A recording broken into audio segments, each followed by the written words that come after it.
MP কে হবে এটা হলো আমাদের প্রিয় নেতা জনাব তারেক রহমান এবং খালেদা জিয়ার সিদ্ধান্ত। যাকে দিবেন এটা আমরা তার সিদ্ধান্তটাকে মেনে ওই দানের শীষটাকে আমরা বিজয় করবো ইনশাআল্লাহ।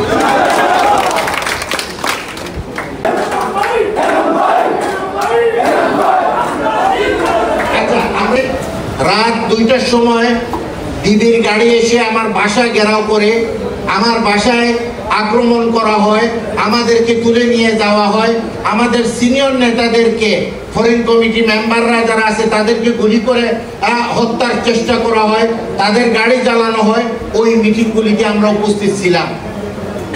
আন্দোলনের সময় বিভিন্ন আন্দোলন মাঠের আন্দোলনের শুধুমাত্র জেলে দেওয়া হয় নাই, পরিকল্পিতভাবে ওনাকে হত্যা করার জন্য চিকিৎসার থেকে ওনাকে বঞ্চিত রাখা হয়েছে এবং এইটা আমরা গিয়ে পেয়েছি ইউকেতে।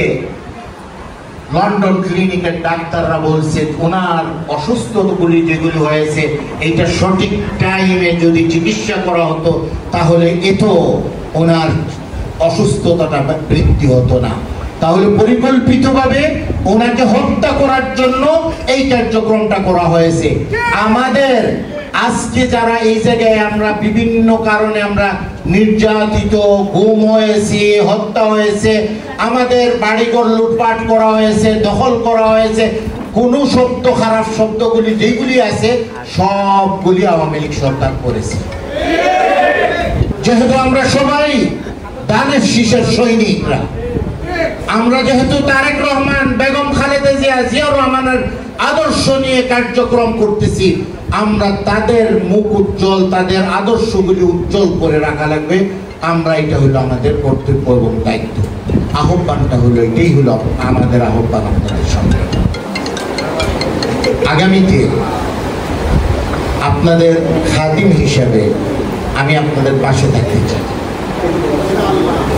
আমি আপনাদের কাছ থেকে দোয়া চাচ্ছি, আল্লাহ সুবহানাহু ওয়া তাআলা আমাকে এই তৌফিক দেওয়ার জন্য, সৎভাবে যোগ্যতা আল্লাহ আমাকে বৃদ্ধি করে দেওয়ার জন্য, যে দায়িত্ব আপনারা প্রত্যাশা করতেছেন এইগুলি আমি সঠিকভাবে পালন করতে পারি।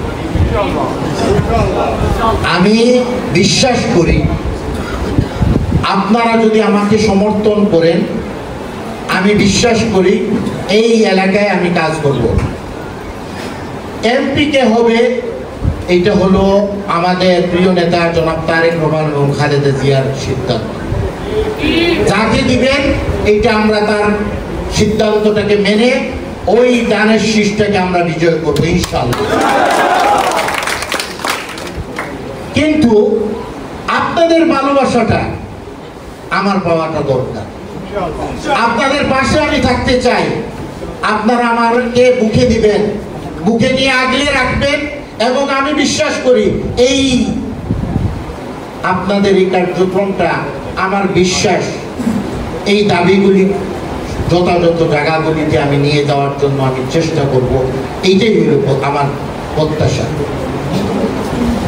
আমি বিশ্বাস করি আপনারা আজকে যারা উপস্থিত হয়েছে, আগামীতে আমাদের কর্মসূচি যেটা থাকবে, যেটা হলো প্রতি ইউনিয়নে 31 দফা যে রূপক আগামী বাংলাদেশটাকে কেমন করে আমরা দেখতে চাই, যে জায়গায় শিক্ষা, চিকিৎসা,